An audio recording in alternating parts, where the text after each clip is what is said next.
Good morning everyone. Today we are going to be planning our third person narrative. So as you remember, on Monday in school we read chapter 1 and part of chapter 2 of The Wizard of Oz, and we are going to be retelling that part of the story. So to start off with, we need to think about what are the key events in the book so far. So if you were the author in the book, which parts would you write about in detail? What would you want your reader to know the most about? Okay, so pause the video and jot down some ideas you think that we might be writing about. Okay, so hopefully you've done that. So let's have a look at what I thought we would perhaps write about. So we've got part 1. So I thought we would maybe write about Dorothy's life on the farm, because as we know in the book it described Dorothy's life on the farm as being quite dull and boring, and we might put a lot of setting description in there about what they could see or what was around them.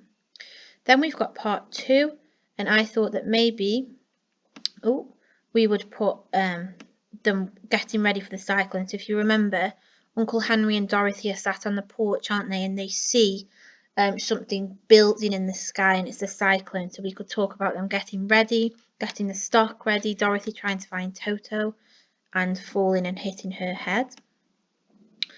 Then I thought we would talk about Dorothy being stuck in the house with Toto in the cyclone. What did it feel like? Remember, she felt like she was being cradled like a baby and was being rocked to sleep. So we could describe all of those things, her feelings, how she felt, and we could have a lot of show, not tell.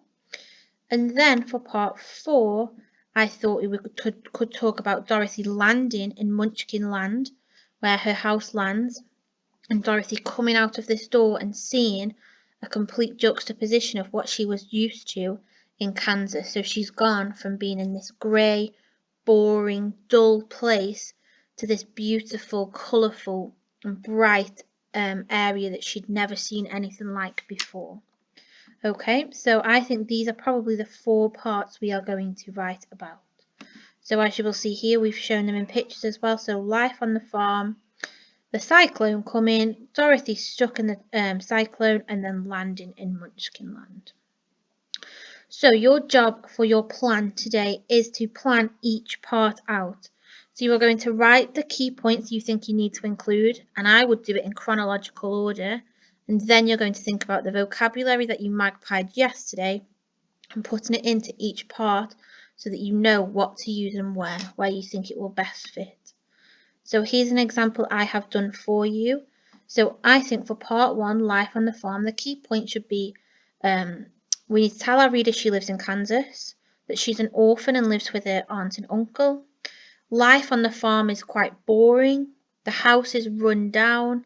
The land is grey, and Dorothy longs for more. So that means she wishes she had more. She wants more than just this dull, boring life.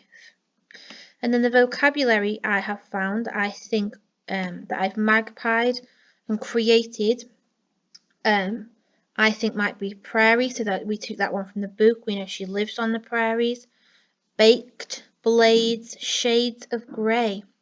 Bleak, so that means it's quite dull and boring, quite miserable. Stern, dull and dreary. Okay, so you can, if you would like to, magpie from mine one here and then go back and do part 2, 3 and 4 in the same way that I have done here. Okay, if you have any questions, please let me and Mr. Bates know and we will get back to you as soon as we can.